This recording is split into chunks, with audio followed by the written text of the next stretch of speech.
Bonjour chers abonnés, bienvenue à notre programme habituel sur les questions-réponses autour de l'élevage de porc. Je suis Foriska Mokono, directrice de la ferme d'élevage Kems. Tout à l'heure, je serai rejointe par notre technicien qui sera là pour répondre à vos questions et à vos préoccupations également. Si ce genre de contenu vous intéresse, n'hésitez surtout pas de liker, de s'abonner et surtout d'activer la cloche de notification pour ne rien rater de nos prochaines publications. On se retrouve tout à l'heure après le générique.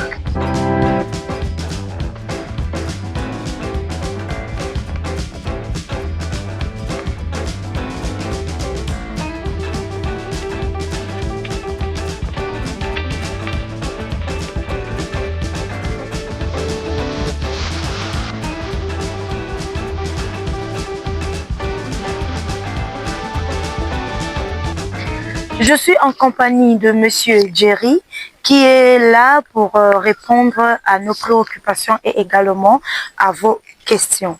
Pour ceux qui ne le connaissent pas, c'est notre technicien en chef. Et donc, nous allons passer sans tarder à poser la question qu'un abonné nous a laissée en inbox.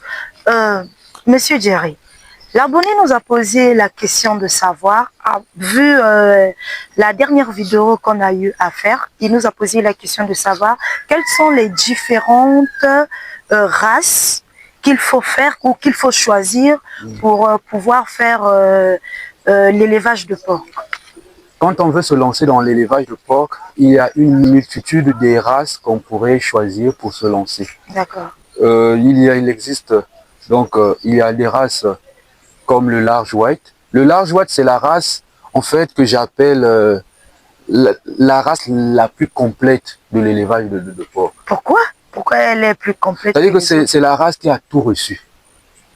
La qualité de la viande qu'elle produit est bonne, est grossie, et surtout, elle donne beaucoup de porcelets.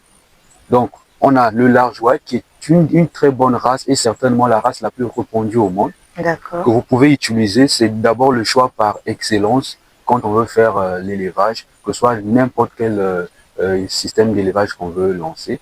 On a besoin, le large white, c'est vraiment le meilleur choix qu'on puisse faire. Alors, comment reconnaître le large white? Parce que il ne s'agit pas seulement de les citer, mais il faut exactement, effectivement, expliquer comment on va reconnaître un large white par rapport à un autre. Le large white, généralement, il est tout blanc. C'est-à-dire que c'est un porc qui est tout blanc. Il est blanc avec des oreilles qui pointent vers le haut, donc des oreilles debout.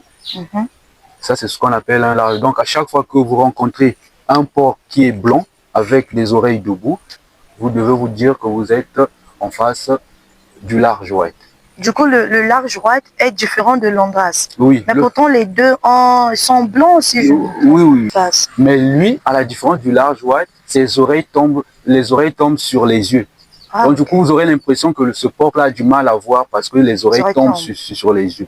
Donc, la vraie différence, la différence la plus remarquable entre un large white et un Landrace se trouve au niveau de leurs oreilles. Il y a un qui a des oreilles qui sont pointues debout et l'autre qui a des oreilles qui tombent sur les yeux.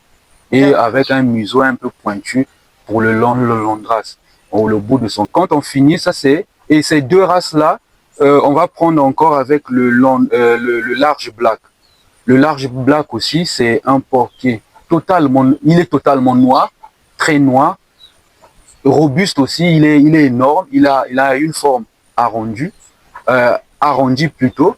Et ses oreilles sont énormes et qui tombent sur les yeux également. Donc il a les oreilles, voilà, il a les oreilles du Landrace, mais son nom se rapproche plus du large white parce que lui c'est le large black. Ce groupe-là que je viens de citer sont des groupes souvent utilisés en lignée femelle. D'accord. C'est-à-dire que ce sont les races qui sont les plus prolifiques. Quand vous voulez faire la reproduction, par exemple pour ceux qui font les porcelets, ou bien vous voulez avoir un maximum de porcelets, ce sont ces races-là que vous allez utiliser en tant que femelle de votre exploitation. D'accord. Maintenant, d'un côté, nous avons maintenant un autre groupe. Ceux-là, ils font maintenant de la viande. Ceux-là, ils sont spécialisés dans la production. Ils produisent plus de viande que les autres, une viande de meilleure qualité que les autres. Nous avons en premier lieu le piétrin. Le piétrin, c'est en fait le numéro 1 en termes de rendement carcasse. Pourquoi? Parce qu'il a une musculature incroyable.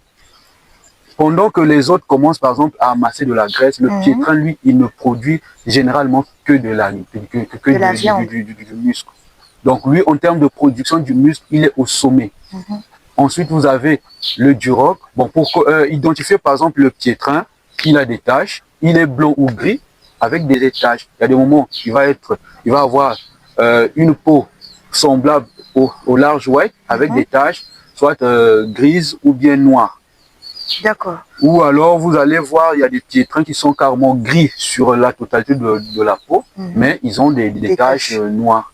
Donc c'est des taches qui vont différencier. Et là encore, il faut faire très attention. C'est pas parce qu'un porc a des taches noires, mais qui est blanc avec des taches noires que c'est un piétrin. Un croisement entre un porc de peau noire avec un porc de peau blanche peut donner naissance à des porcelets qui ressemblent à des piétrins.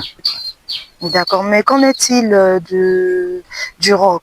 Le duroc aussi produit une très bonne viande, surtout pour ceux qui sont les habitués de barbecue, ceux qui font les barbecues et autres. Vraiment, le duroc produit une viande de très bonne qualité.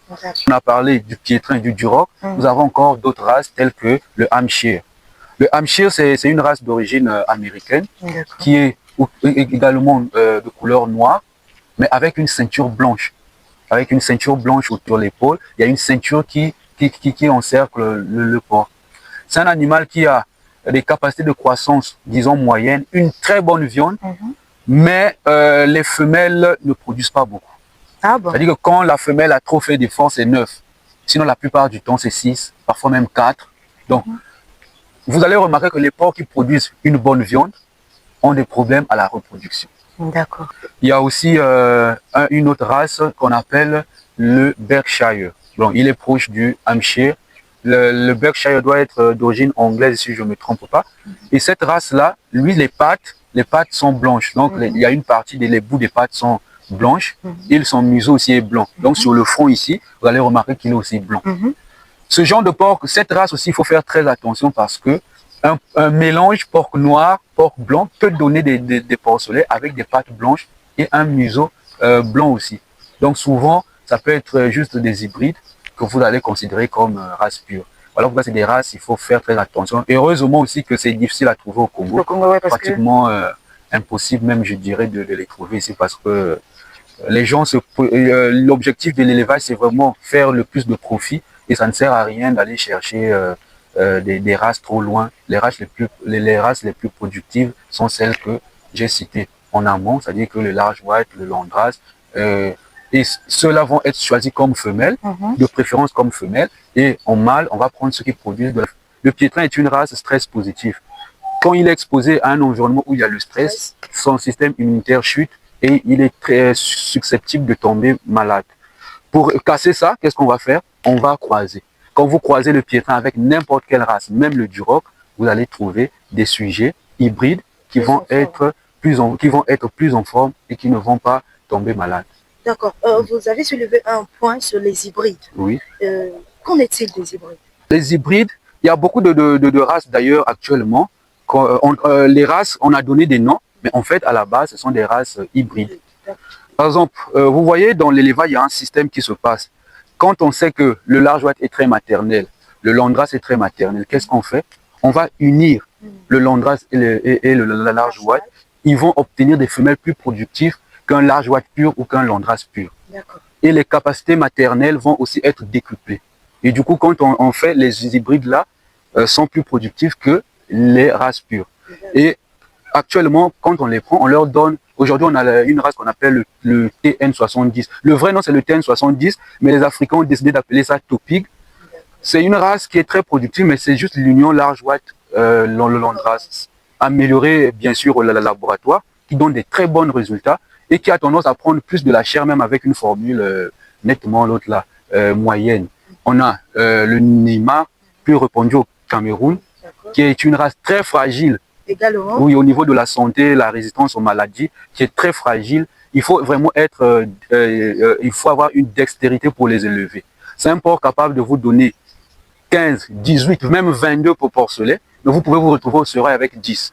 Donc, du coup, entre le Neymar et le Pietrin, qui est parmi les deux qui a plus de sensibilité côté maladie? En termes de sensibilité, le Neymar est plus sensible. Parce que quand il y a une diarrhée, par exemple, dans votre exploitation, au bout d'une journée, voire 2 jours, vous commencez déjà à avoir des décès. Alors qu'avec les large white, les Pietrins, vous pouvez faire 3 jours, 4 jours, parfois même une semaine.